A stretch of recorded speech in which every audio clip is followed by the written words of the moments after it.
Bonjour, je vous retrouve ce soir pour une vidéo, un travail sur la jalousie. Vous avez bien entendu le mot travail, parce que souvent j'aborde des sujets, mais le sujet de la jalousie c'est très précis parce que ça ne passe pas tout seul.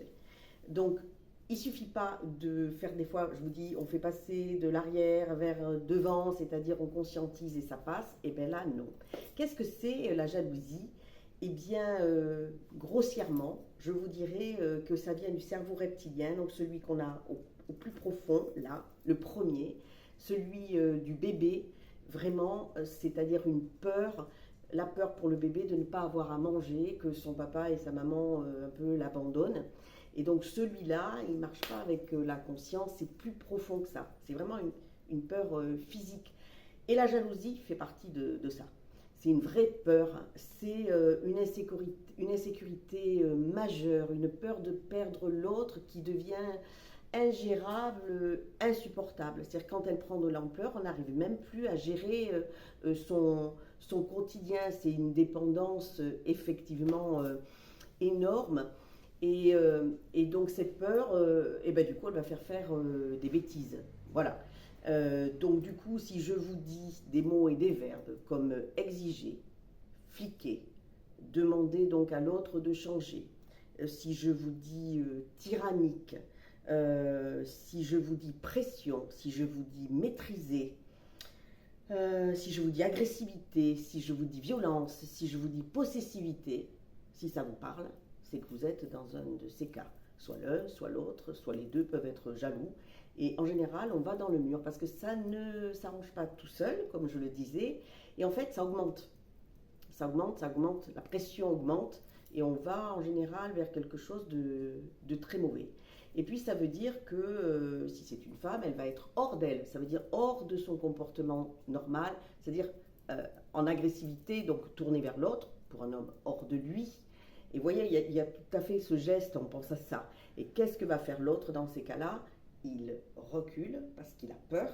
Et donc, la possibilité, c'est de se désinvestir d'une relation naissante ou carrément de fuir parce que la personne a peur.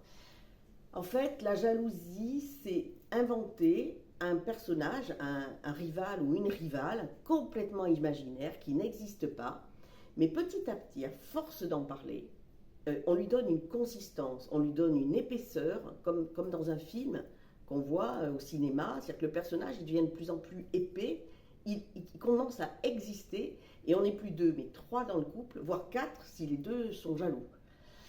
Quand on est jaloux, on pense que A plus B, ça fait C. C'est-à-dire une vraie fusion, etc. C'est pas vrai, ça n'existe pas.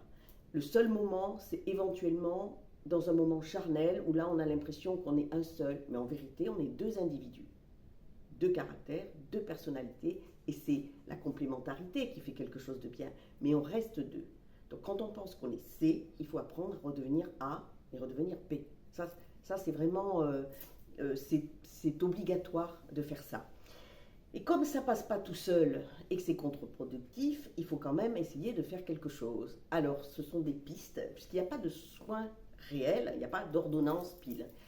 C'est essayer de se recentrer, déjà, première chose, donc en faisant éventuellement de la relaxation, en faisant de la méditation, en écoutant Petit Bambou, en essayant aussi peut-être d'aller voir un thérapeute de couple, parce que c'est pas mal le boulot qu'on fait en cabinet. Ça permet de voir l'un, de voir l'autre, et ensuite de parler ensemble, et vraiment de réaliser certaines choses. Là, vraiment, on est au cœur du problème, et je vous assure, on avance. Là, pour le coup, il y a des vrais déclics.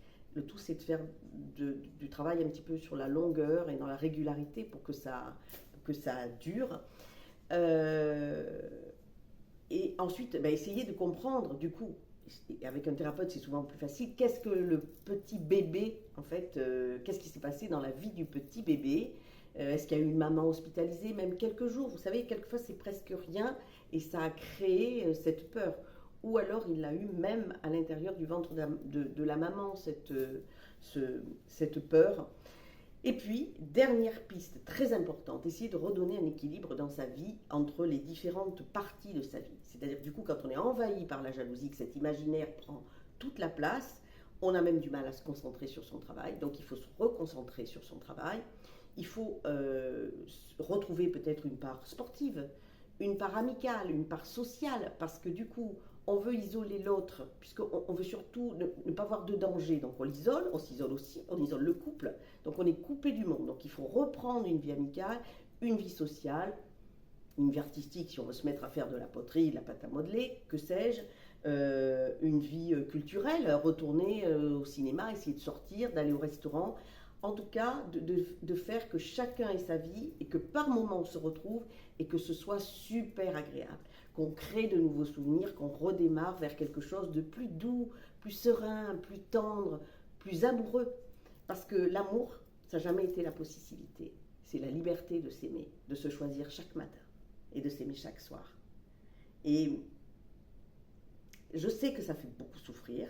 J'ai été jalouse, on a le droit d'être thérapeute et d'avoir été jaloux.